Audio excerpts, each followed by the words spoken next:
Alam ko niloloko ko. Cheddar. Niloloko ko pero nagpapaloko pa rin ako. Nagpapaloko ka pa rin. Ay, mabait ka talaga. Pero siya po ay pinanganak Doon, sa daddy. Kalumpit. Kalumpit Bulacan. Bulacan. Sa Francis Bukid po. Correct. So, paano ka naging residente ng Manila kung doon ka ipinanganak? Actually, Bakit doon?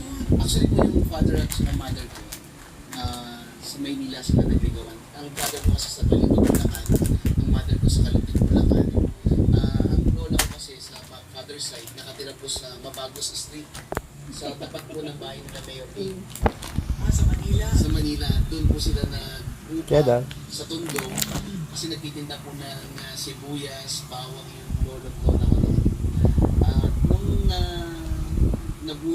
nabuo po ako, dumalaw po sila sa mother side ko naman sa Kalumpit po naman. Inabot po doon ang pangalan ng mami ko. Nakatira ka talaga kayo Maynila. Kaya meron kayong binibisita sa Kalumpit. Sa Kalumpit yung Cheddar. bahay ng